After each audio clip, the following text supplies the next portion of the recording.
Hey, let's get straight to it and make our very first website.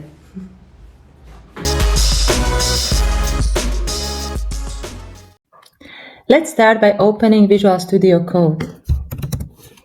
In this environment, we will program our very first website. Go to Terminal, open New Terminal, and write ng new. With these two words, we will set up a new project. And now let's give it a name. I will call it Adventure Planner.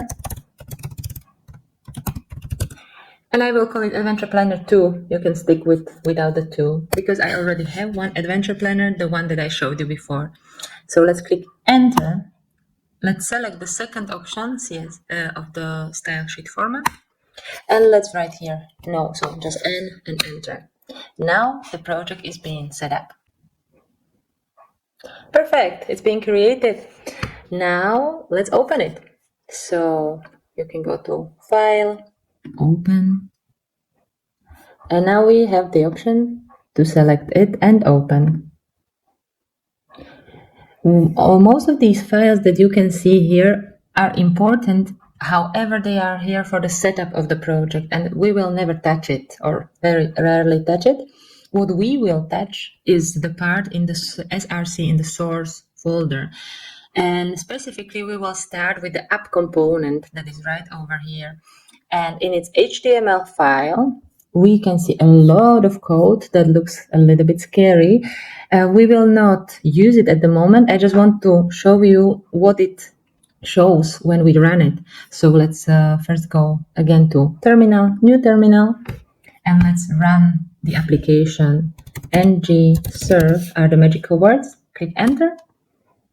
And now the site is being built.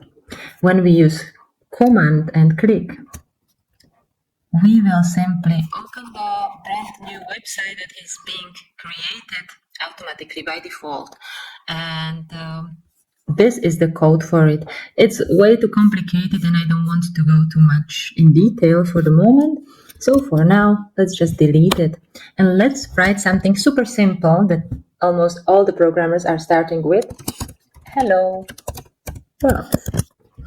Save it with Command S, for example, on Mac. And again, open the website. Yeah, and we have created our first code in this Angular project, and it's saying hello world. Let's go back and make it a little bit more fancy. So this hello world, let's say, will be a header. You are always starting with a tag and ending with a closing tag in HTML that we are building here.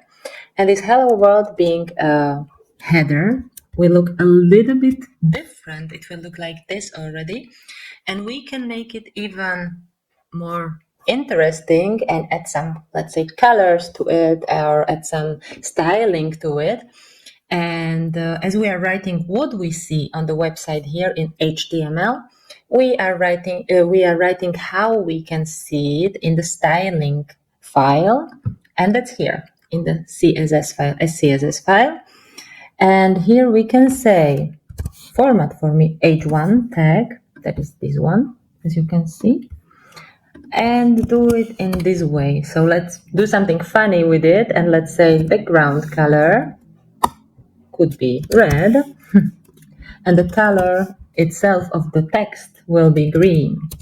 Yeah, that will be very pretty, I'm sure about that. And let's see what we have done. And see, this is the hello world. So now I have 3 instances, I can close 2 of them. Basically, every time you save the project, it's being saved also for the browser. So it's being refreshed and you can see what you have changed. You can not only do that in the project in the Visual Studio Code, you can already look in the browser and go for 3 dots, then more tools and developer tools. And here are a couple of options for us developers to see what we have done and change it and have a look at it. And when you click on Elements, here you can see the whole website. So starting from the header, body, and here is the component we are currently working with. When you click on the arrow, you can see here is our header. And we can inspect it here. We can test how the changes look like without programming it in the environment. So for example, here you can set the red background on and off, right? The same with the color. Default is black. When you click it like this, it's green again. We can go on and test something else. So for example, font size. If we say it's gonna be very small, is it small? It will look so small, like here. However, the changes that we do here are not being saved. So as soon as we refresh, we will get the same height. So if we want to set something permanent, we always need to do it here. So for our inspecting, for the testing part, we can work right in the browser, but for really saving the changes, font size, let's say X is small, and we save it again, and we have a look back. See, now we have this wonderfully small font size that we needed. Okay, let's move further and let's do some. So let's remove now all these changes. I don't think we want to have it that wild yet. And let's remove also this hello world, because we actually now want to set up a text input where we want to write London and a button that we want to click and to get our results. And for this, we will define an input. It will be of type text because we are writing text in it, right? And we will end the tag like this. It's also possible. And we will add a button. Sorry, crazy me. Of course, the ending is this direction, not that direction. And the button that needs to click and find some locations for us. So let's write search tips for our trip. So this will be done. Let's save it again. Let's save it. And search tips for our trip. Looks good, but it's still not doing anything. However, we can write here already London. So let's start by adding some basic functionality to the few items that we have in our component.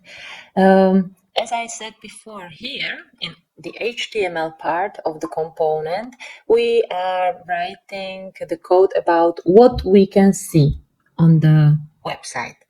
In this file, in the CSS file, we are writing how we can see it. So here we had all the code about background color, about the color of the font, and so on.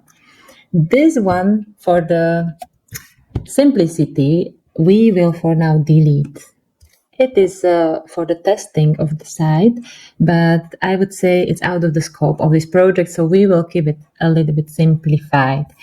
And this is the third part, and here we will do some kind of functionality to the project. So here we see how it looks, what we see. Here we see how it looks, so the styling, and here what it does. So if we took the grammar metaphor for it, these are nouns, these are adjectives, and these would be verbs. But of course, it's not that simplified.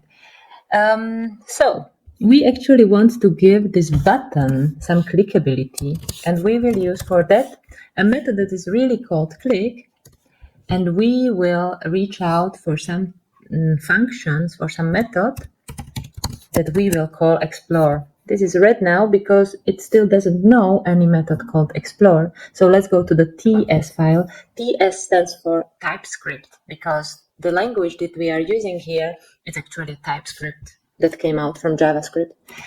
And yeah, let's create it. Looks like this. And we can for now use a very simple method that is defined in TypeScript, and it's alert. And what alert does, it pops up a window that says something for us. So let's do our hello world for now. Okay, let's save it and see if we have any result. Yeah.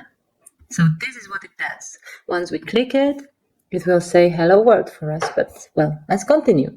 We don't want to see the hello world. Let's say we want to see exactly the text that we write here in this input.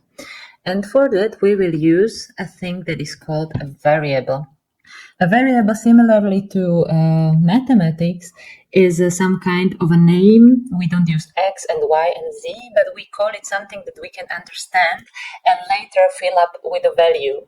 So let's call it location. Yeah, because this is something that we are going to write in the input. It's our location, and for now it's an empty string. This means there is nothing written in it, and we will say that this location will be changing here in the input, and we will use something called ng model for that. And you need to write something. It's funnily called banana in a box because sorry, it looks like this. And it's like banana in a box, right?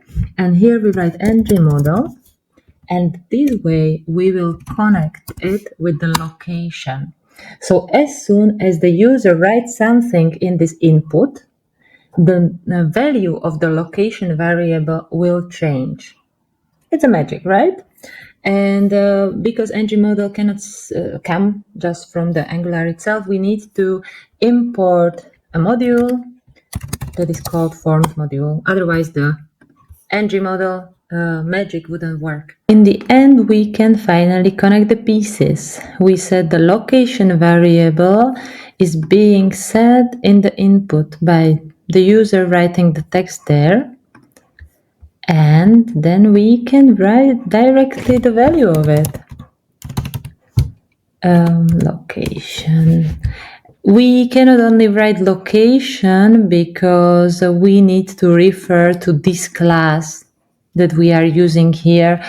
Just, it doesn't need any deeper explanation. I think you can always write the variables that we define here with this in front of it. Okay, so let's save it and let's run it and let's see if it's doing what we hope it's doing. Let's write here London. Yeah, we can see here it's been successfully connected, and we can see the value of the variable is London. Let's change it and write Roma. Yeah, or Paris.